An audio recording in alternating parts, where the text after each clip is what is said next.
दिनै हरखाबै बेवहाय जोङो ज' गामिनि गोजा जिरायनायनि मोनसे लाहार फाहारखौ खालामनाय जादों।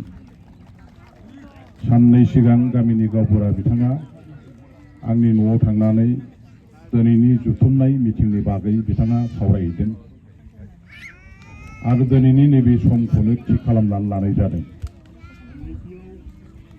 बिथांमोननि खुगानिफ्राय आं बेखौ मिथिनो मोनदोंमोन जे जोंनि गामिनि माखासे रायजो राजाफ्रा जायफ्रा दासिमहालागै बिपिएफजों गैथ'वामोन बिथांमोनहा बिपिएफआव फैनानै खामानि मावफानो गोसो आरो जों बिथांमोनखौ ज' लानानै आवगायलांनो थाखाय गामि हिसाबै मोनसे थांखिखौ लानाय जादों।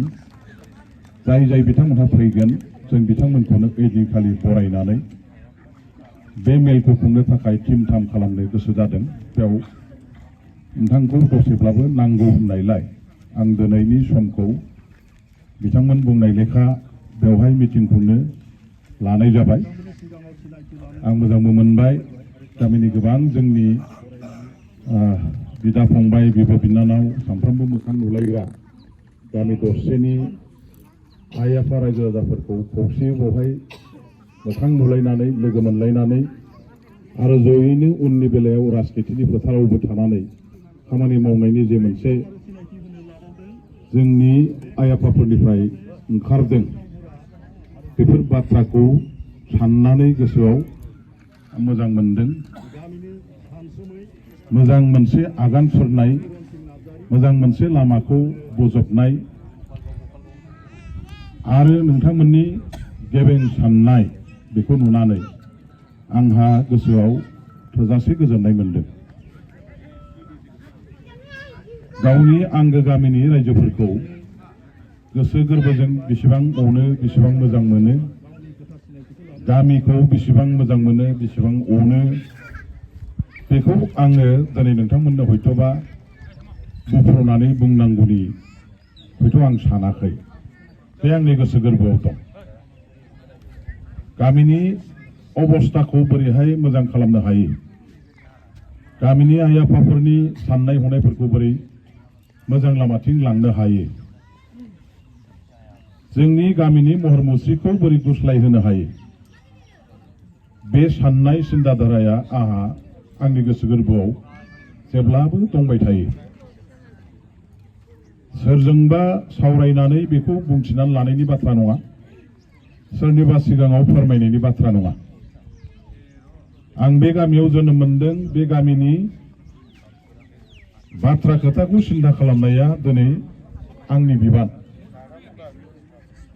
गामिनि रायजोफोरनि गेजेराव अनलायनाय, गोरोबलायनाय, खौसेथिखौ, गोजोन सान्थिखौ लानानै रुजु रुमु मोजाङै रायजो जालांथों बेखौ आं लुबैयो। गावजों गावनि गुलाय गुजाय, गावजों गावनि एना एनि रायजोफोरनि गेजेराव जाहाथे दाजाथों। नों देरनायखौ आं नायनो हाया, आं देरनायखौ नों नायनो हाया। सोरनिबा मोजांखौ, सोरबा रोंनाय रानायखौ सोरबाया नायनो हाया, सोरबाया हिंसा खालामनाय, बेफोर थासारिया जोंनि गेजेराव दाफैथों। समाजाव, राजनितियाव, जोंनि रायजो जानायाव, सानफ्रोमबोनि जिउआव खुनु प्रकारे जाहाथे मोनसा गसा हिंसा हिंसि जाया, गुलाय गुजाया जाया, बे जिनिसखौ दाफैथों होननानै साननानैनो आङो जदिउ राजनितिनि फोथाराव दङ आरो राजनितिनि फोथाराव थानाय मानसिफ्रा गावबागाव दलनि मानसि बुथुमलायनायनि थाखाय जेब्लाबो नारा नाफाद नाजायो। बैनि न' थांनानै मानसिफोरखौ लोगो हमनानै फुस्लायनाय, बुरखायनाय, बायनाय फाननायनि हुदाया राजनिति खालामग्रा मानसिफोरनाव दङ। अमुक होगोन, थुमुक होगोन, नैबेखौ लादो, नैबेखौ होनसै, आंजों फैदो, बिसोरजों दाथा, बिदि बुंनानै रायजोफोरखौ गावनिथिं लाबोनो नाजानाय, मालायनिखौ गाज्रि बुंनाय, मालायनिखौ नागारनो फोरोंनाय, बे जाबाय राजनिति नेताफोरनि खामानि आरो राजनिति नेताफ्रा बेखौ खालामो। किन्तु दिनै नोंथांमोनहा मिथिगौ आं राजनितिनि फोथाराव दङ होननानै बे गामियाव हाबनानै सोरनिबा न'खराव राजनितिनि मालाबा सोरजोंबा फंसे बाथ्रा रायलायनानै आंजों फैदो बेजों दाथासै जोंजों फैदो बिसोरजों दाथासै बेबायदि रोखोमनि सावरायनाय बाथ्राखौ निश्चय आंनि गामिनि खुनु आइ आफा रायजो राजाया आंखौ बुंनो हानाय नङा। आङो फुरा रोखोमै उदाङै हगारना होदों। गामिनि आइ आफा रायजो राजाफ्रा गावसोर जेराव गोसो जायखौ मोजां मोनो जेराव थानानै खामानि मावनो बिथांमोनहा गोसो जादों बेहाय थानानै मावनो हो, बेथिं थांनो हो, गावनि लुबैनाय बायदि साननाय हनाय मावनायनि खाबुखौ बिथांमोनहा लाथों होननानैनो आङो खुनु रायजो राजाफोरखौ गामिनि आइ आफा नोंथांमोननि सिगाङाव आंजों फैदो आंजों थादो आंनि पार्टियाव हाबदो जिबनाव आं दिनैसिम बुंफेराखै। आं सिगाङावबो बुंदों दिनैबो बुंगोन गुबुन जायगायाव आं राजनितिखौ खालामगोन किन्तु आं आंनि गामियाव राजनितिखौ खालामनाय नङा। आरो बेखौनो नुदों नोंथांमोनहा मालाबा सोरनिबा न'आव हाबनानै आंजों फैदोलै होननाय सोरखौबा बुरखानि नुफेरदोंना? बबेबा मिटिङाव फैनानै आंजों फैदोलै होननाय नुफेरदोंना? नुवाखै। कारण राजनितिया गन्दगलिया बुस्थु बेखौ मिथिनानै ला। आरो राजनितियाव जाय मानसिया ओंखारबाय ओइ दिननिफ्रायनो बे मानसिया लोगो लोगो गावजों गावखौ समालोचना खालामग्रा, गावखौ गाज्रि होनग्रा, मोजां होनग्रा, गावखौ बाख्नायग्राबो बे मोननै केम्पखौ लोगो लोगो सृष्टि खालामनाय जायो। मैया दाख्लैसिम हमनानै ला उदाहरन स्वरूपे दिपेन बर'आ एबसुनि आफादगिरि। एबसुखौ जों बयबो मोजां मोनो, आंबो मोजां मोनो, आंनि थैयाव दाबो एबसु दं आरो थैजासे थाबाय थागोन बेखौ रावबो सेनानै लांनो हाया।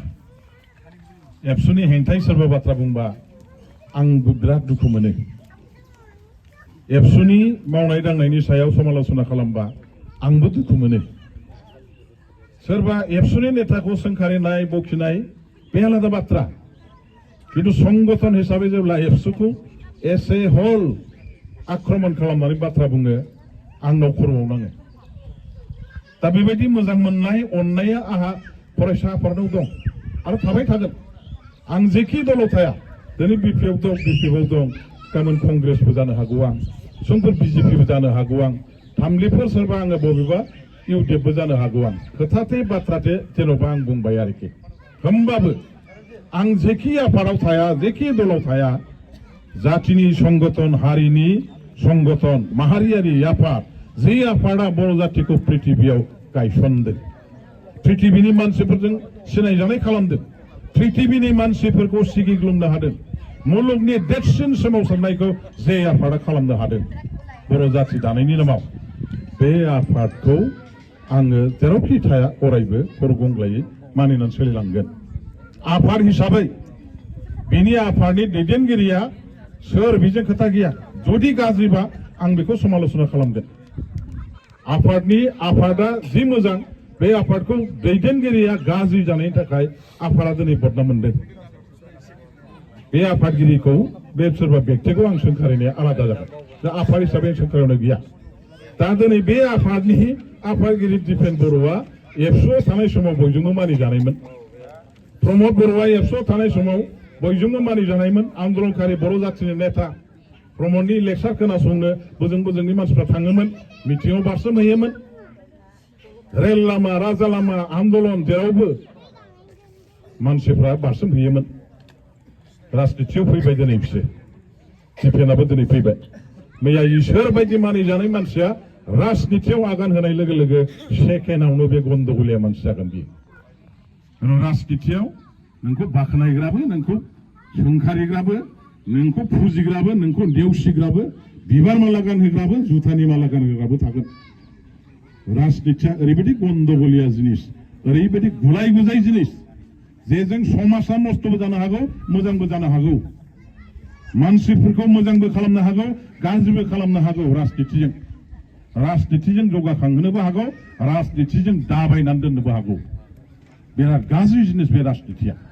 दा बेबायदि राजनितियाव आं दा दं, जे गाज्रि होननानै आं दा बुंबाय थादों, उपाय गैया। देशखौ जोङो राजनितिजोंनो खुङो, जिहेतु राजनिति नेताफ्रानो देशखौ सालायो। बे सिस्टेमनि बाथ्रा, संबिधाननि बाथ्रा, देश सालायनायनि बाथ्रा बियो।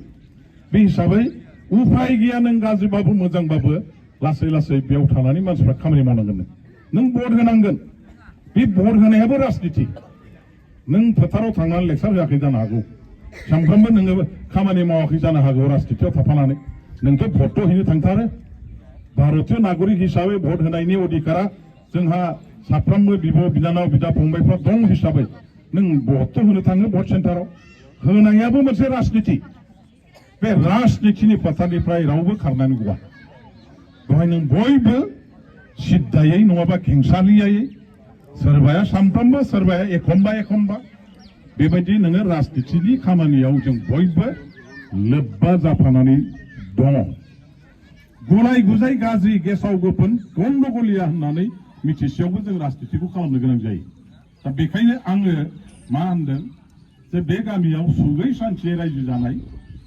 गोरोबनानै खौसेयै रायजो जानाय आइ आफाफोरनि गेजेराव राजनितिनि बिस मन्त्रखौ लाबोनानै आं दावराव दावसि गुलाय गुजाय गावजों गाव नायनो हायै एना एनि बे थासारिखौ लाबोनो गोसो गैया बे खारनावनो आं बे जायगायावहाय राजनितिखौ खालामा होननानै सिगाङावबो बुंदों आं दिनैबो बुंगोन आरोखि आरो आं उनावबो बुंगोन दा बेवहाय खिन्थु सोरबाया आं जेराव दं बेवहायनो गोसो जानानै जों नोंजोंनो थाफानानै खामानि मावनोसै होननानै फैयोबा आं बेखौबो खिन्थु नागारनाय नङा बेखौ आं बोजबनानै लागोन खिन्थु जर जुलुम भाबै सोरखौबा बायख्राब जाहो लोंहो माबा माबि होनानै जर जुलुम आंजों लाबोनाय बे राजनितिखौ मुगैथाव गान्दा राजनितिखौ आं खालामनाय नङा सोरनिबा न'आव हाबनानै बुरखायनाय बेखौ आं खालामनाय नङा गोसो जानानै बे खारसिङै फैनानै आंखौ बोजबनानै लानानै आंजोंनो खामानि मावफानो होननानै सिगांबोयोबा आं बेखौ खालामगोन नाजावगोन आरो बेखौनो दिनै आं खालामदों दिनै नोंथांमोनहा लेंहरदों आं नंखायनो फैदों बेयाव जाय बिथांमोनहा गोसो जानानै गावनि गोसो बायदि हाबनो नागिरदों गामिनि जोंनि मावथिफोरजों सोरजों रायज्लायनानै सोरजों गोरोबनानै मा बुजिनानै हाबनो नागिरदों हाबनो फैनाय मानसिफोरखौ आंजों हाबनाङा आंजों थानाङा आंजों फैनाङा आं जेराव दं बेहाय खामानि मावनाङा आं बेखौबो खिन्थु बुंनानै अपमान खालामनायाव गैया जयै जिहेतु जों थानानै खामानि मावनो आंहाबो गोसो दं खनसेयैनो ज' जाजोबनानै खामानि मावनो हायोबाथ' मोजां बाथ्रा फंसे बुंनो थाङोबा बे गामि दरसे एक गामि एक दल एक नीतिजों जों थांनो हायोबाथ' मोजांमोन खिन्थु राजनितियावथ' बे सम्भब नङा राजनितियावथ' ज'जोब होननाय जिनिस गैया बे जोंनि देशनि सिस्टेमनि बाथ्रा गणतन्त्रनि देशनि जोंनि भारतनि मोनसे संबिधाननि नियम गुबुन गुबुन दल खालामनो हायो देरहा जेन बेजों खोथा गैया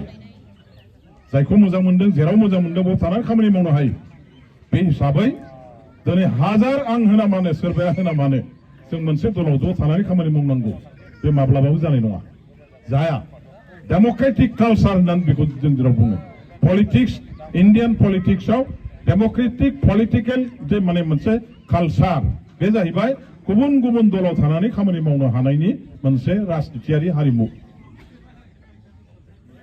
आरो बे हिसाबै बेवहाय थागोन मोननैबो थागोन मोनथामबो थागोन मोनब्रैबो थागोन रावबो फैजोबाबो जानो हागौ फैयोबाथ' मोजां फैजोबनो हायोबाथ' मोजां बयनिबो मोजां जागोन आंनिबो मोजां जागोन गामिनिबो मोजां जागोन आइ आफा रायजो राजाफोरनिबो खामानि मावनो मोजां जागोन आरोखि दा बेफोर खोथाखौ दिनैहाय खायसेया सिन्था खालामनो हाबाय बुजिबाय खायसेया माने जानाय नंलालै थांसै उनावबा मा जागोन मा बेरगोन सरकाराबा माब्ला फैफिनगोन दिनै इउपिपिएलआव जों दंमोन सोरबाया जों बिजेपिआव दंमोन राजीब बांगाला हनै माने मैया दाख्लै बिजेपि खालामबाय रिजार्भेसन होनानै दा गावहा इन्डिपेन्डेन्ट गेलेहैबाय बिजेपिनि जोंनि बिदा फंबाय बिमा बिफाफ्रा माने बिब' बिनानावफ्रा आलाय आथानि जाबाय दिनै गार्जेन गैला अभिभाबक गैला सोरजों थांनो सोरजों फैनो सोरखौ मानिनानै सोलिनो बेबायदि अबस्था जादोंना जायाखै दालाय बिजेपि खालामग्रा मानसिफोरनि अबस्थाया बेनोथ' जाबाय नङा होमबा इन्जिनानो गैलाबा खर'आनो जबायबा माजों आवगायनो नोंलाय आथिं गैला आखाइ गैला माजों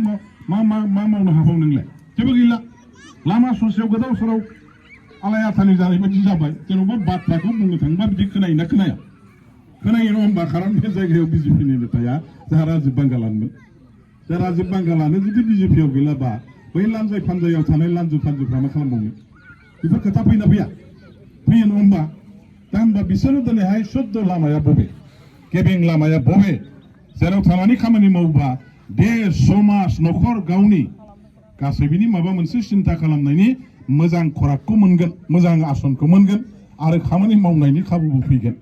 बेखौ नागिरना आवगायनांगोन ना आवगायनाङा? आरो बे गैला होननानै दिनै राजिब बांगाला होननानै गैला होननानै लामानि आगान सुरनाया जुदि आगान सुरनाय लामाया जुदि गोथै हाखरथिं थांनाय जायोबा बेखौनो जुदि नों सायख'नानै लायोबा आरो जोबस्रांहैबावगोन बे जोबस्रांहैबावगोन। दा बेखायनो दिनै जेसेबां बनरगाव ब्लकनि सिङाव बिजेपिनि मावथिफोर दं बिथांमोनहा जाल्दाब जुल्दाब गारनानै बर'नि राजनितियाव फैनांगौ। बर'नि राजनिति माने मोननै, आंथ' आगोलनिफ्राय बुंबाय थादों बर' जाथिया मोननैल' राजनिति खालाम, मोनसेया जाबाय बिपिएफ आरो मोनसेया जाबाय इउपिपिएल। बिपिएफखौ जुदि नों सुखुवाखैबा इउपिपिएलआव थां, इउपिपिएलखौ नों सुखुवाखैबा गाज्रि मोनोबा बिपिएफआव फै। नो कंग्रेस, नो बिजेपि, नो सिपिएम, नो सिपिआइ, खुनु दस्रा दलाव थांनो नाङा। हारियारि राजनितिखौ गारनानै गुबुन हारिनि राजनितियाव जों थांनो नाङा। दा बे हिसाबै दिनै जायफोर बिथांमोनहा बिबार खालामदोंमोन बिपिएफआव फैफिनदों आरो बिपिएफनिनो मानसियानो बिजेपि खालामहैखादों। माने बारा बुंनाय जानाय नङा बियो। बिपिएफनि मानसिफ्रानो बिपिएफखौ गारनानै बिजेपिखौ खालामहैखादों। माखासे एसे एनै दस्रा पार्टिनिया रेजेक्टजों जानो हागौ, खिन्थु मेक्सिमामथ' बिपिएफनि मानसियानोमोन, नङा होमबा? दा बे हिसाबै बिपिएफआ गावनि फुराना न'खर आरो बे फुराना न'खराव गिदिंबोफिननायाव बिजेपिनि कर्मिफोरनि थाखाय जेबो आख' फाख' गैया, जेबो उसुबिदा गैया। फैफिन जों जमावनि न'खरसेनि खामोन जों, जे न'खराव जों जोनोम जादों, जे न'खराव जोंहा बिदा फंबाय बिमा बिफानो दं, जोंनि न'खर बिपिएफआ बे हिसाबै बेवहाय फैबाय, खामानि मावबाय, मोजां मोनसे न'खर संसारजों सालायफिननायनि खाबु मोनबाय। दा बेनि बादैबो दिनैहाय जोंहा जेखिनि बेयाव दिनै इउपिपिएल हिसाबै मानसिफोर दं अनेक जायगायाव, बिथांमोनहाबो दा फैगासिनो दं। फैनानै ज' खामानि मावलायनो हायोबा गाज्रि नङा। हाग्रामायालाय सोरथो? हाग्रामायाबो बर' जाथिनि थाखाय आन्दलन खालामबोनाय, गिलु फालु हाग्रायाव थानानै दावहा नांबोनाय जोहोलाव, पुलिसजों आर्मिजों बुख्रुबजानाय दैख्रुबजानाय सासे आन्दलनकारि संग्रामि नेता। बर' जाथिनि हेंथाथ' खामानि मावाखै बे जिबनाव, बर' जाथिनि खहाथ' खामानि मावाखै बे जिबनाव। बर' जाथिया जेखौ बिदों, जेखौ लुबैदों, जेखौ नांगौ होननानै आन्दलन खालामदों, जुजिदों, बेखौनोथ' दिनै सृष्टि खालामदों। बिटिसिआ सोर दानाय? 2003 सननि 10 तारिख फेब्रुवारियाव जे बिटिसि सुख स्थिति खालामदों, सोर बबे संगठनजों खालामा? बे बिएलटिजों खालामाखै होनबा? बे बिएलटिआ सोरमोन? हाग्रामा महिलारि बिथांनि दैदेननाय संगठनानोमोन। बे संगठनानोथ' दिनै बड'लेण्ड रायजो बिनानै आन्दलन खालामदों, बर' रायजो राजानि थाखाय जिउ दान होदों, जुजिदों, आर्मिजों पुलिसजों सुथुरफोरजों दावहा नांदों। मानि थाखायमोन बेलाय? हारि दानायनि थाखायनोमोन, जाथि दानायनि थाखायमोन, देश नांगौनि थाखाय, क्षमता नांगौनि थाखाय, राजनैतिक अधिकार नांगौनि थाखायनोथ' जुजिबोनायमोन। मानो गाज्रि मोनो जों बिथांखौ बिदिबा? मानो गाज्रि मोनो आं बिथांखौ बिदिबा? बिथाङा जुदि गासैबो गावनि सम्पूर्ण जिउखौ हारि दानाय, देश दानाय, बड'फानि गासैबो थांखि आदर्शखौ लानानै खामानि मावनानै दिनै जुदि जोंनि बर' जाथिखौ रैखा होनायनिनो खामानि मावदोंबा बेबायदि नेताखौ नायनो हायै, सैयै, मुगैनाय, नेवसिनायनि बाथ्राया बबेनिफ्राय फैयो? हारि अनफावरि मानसिफोरनि गोसो गोरबोआवथ' बे फैनो हाया। आं जुदि आं माने बर' जाथिब्ला, आं बर' जाथिखौ मोजां मोननाय मानसिब्ला, बर' जातिनि थाखाय सिन्था खालामनाय, बड'लेण्डनि थाखाय सिन्था खालामग्रा मानसिब्ला आं हाग्रामा महिलारिखौ मा खारनाव गाज्रि मोननो हायो? बेथ' बर' जातिनिनो मावनाय, बेथ' बड'लेण्डनि थाखायनो दावहा नांबोनाय। गावनि मोननो गैयै लाइमोन बैसो, बेसेबांबा बेसेन गोसा बैसोखौ गावनि थाखाय बाहायालासे जातिनि थाखाय, देशनि थाखाय बिथाङा बाहायदों। साख्रि बाख्रि अफिसार जानायनि भाग्यआथ' दंमोन जोंहा बयहाबो। गिदिर गिदिर साख्रि बाख्रि लानानै रावजोंबो बेबायदि सोंखारि जायालासे, दावराव दावसि मुगै जायालासे, गाज्रि गेसाव गोफोन होनजायालासे जोंबोथ' आलादा भाबै, एखुथा भाबै अफिसार टफिसार जानानै रायजो जानो हायोमोन, न'खर संसार दानो हायोमोन। खिन्थु देशनि थाखायनोथ' जों बावबोबाय जोंनि जिउखौ, जोंनि समखौ मोननो गैयै बे बेसेन गोसा समखौ हारिनि थाखाय, देशनि थाखाय, बड'लेण्डनि थाखायनोथ' जों गारबोजोब्बाय। बे नेताखौ आं मा खारनाव गाज्रि मोननो? राजनितियाव सोंखारिलायनाया थागोन, हाग्रामाजों आंजोंबो गिलु फालु सोंखारिलायनाय, जुजिलायनाय, नाट गुड गिलु फालु दावहा जाबोदों राजनितियाव जायो राजनितियाव जाया नङा बेंगलाव दिनै Trinamool Congress CPM CPI BJP नि गेजेराव राजनितियाव थानानै एखे बेंगलनि मानसिफोरनि गेजेराव बुख्रुब सुख्रुब न' सावलायनाय दानथारलायनाय सुथारलायनाय मानो जादों गुबुनजोंथ' जायाखै गावजों गावजोंनो जाबाय थादों बे राजनितिखौ आं दहाय बुंदों बिराद गाज्रि जिनिस बियो बिराद गाज्रि जिनिस बियो दा होमब्लाबो जोङो दिनैहाय मोनसे समाव सोंखारिलायदों मोनसे समाव माबालायदों गाज्रि गेसाव गोफोन होनलायदों दारै जुगे जुगे जोंनि जिबनाव जों बेखौ जोंनि खर' मेलेमाव सोनानै लानानै नायनो हालायै गनायलायनो हायै बे माने गोसो गोरबोखौ जों जायगा होनो नाङा नङाबा आंबोथ' हाग्रामाजों ज' खामानि मावनायनि बाथ्रा फैयामोन मानो खालामदों हाग्रामाबो आन्दलनखारि आंबो आन्दलनखारि बिथाङाबो आंखौ आन्दलनखारि हिसाबै थैलाय बुजिलाय माने गावनि जिबनाव मानियो आंबो बिथांखौ सासे किलु फालु आन्दलनखारि नेता हिसाबै मानियो आन्दलनखारि नेताजों नेता जोंहा सन्मान होलायनाय दं जोंहा मान इज्जत होलायनाय दं जोंहा बेसेन होलायनाय दं आन्दलनखारि बर' नेताफ्रा जों ज' जानानै खामानि मावोबा जों मा खालामगोन जोंनोथ' जाथिनि थाखाय आन्दलनखौ दैदेनबोदों आन्दलननि बाथ्राखौ बर' रायजो राजानि सिगाङाव जोंनोथ' बुंदेनबोदों बेबायदि मानसिफ्रा दिनै जोङो जुदि गावस्रा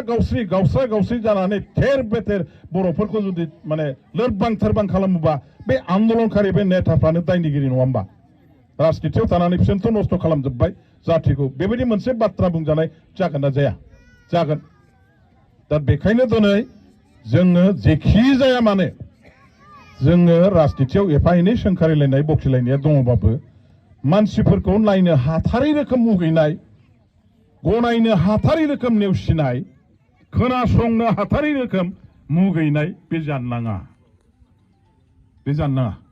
दिनै प्रमदआ सोर बे इउजिदाया सोर बे रोंगोराया सोर हाग्रामा महिलारिया सोर खाम्फा बरगयारी चन्दन ब्रह्मआ सोर आं सोर जोंथ' गासैबो बड'फानि उन थानानै आन्दलन खालामनाय मानसि आरो बेखिनि मानसियानो बर' जाथिखौ दालांनांगोन बै इउजि ब्रह्म बै प्रमद बर' बै रोंगोरा नार्जारी बै सोरबा लरेन्स इस्लारि हाग्रामा महिलारि चन्दन ब्रह्म आब' प्रमिला खाम्फा बरगयारी बे रबिराम नार्जारी मोनहानो जाथिखौ दैदेननांगोन जों खौसे जानानै आवगायलांनांगोन खामानि मावनांगोन बिटिआरआनो जोबथा नङा बेखौ जों बुंबाय थादों दा होमब्ला जोङो दिनै जोंनि आन्दलनखारि नेताफोरखौ जोङो ज' लानानै खामानि मावलांनांगौनि बाथ्रा खोथाखौ बयबो जुदि सानोबा राजनितिनि माखासे क्षमतानि बे गासैबो गुलाय गुजाय सिन्ताधाराया जोंखौ ज' जाहोआखै जिहेतु एबार मोनसे जोङो नैबे फर्मुलानि दारै ज' जानो थाखाय आवगायलांफिननो सेस्था खालामनो नागिरबाय थादों बे जाहैबाय मा मोनसे पार्टिया दिनै बिराद गाज्रि अबस्थायाव फैबाय बिथांमोननि हालोदा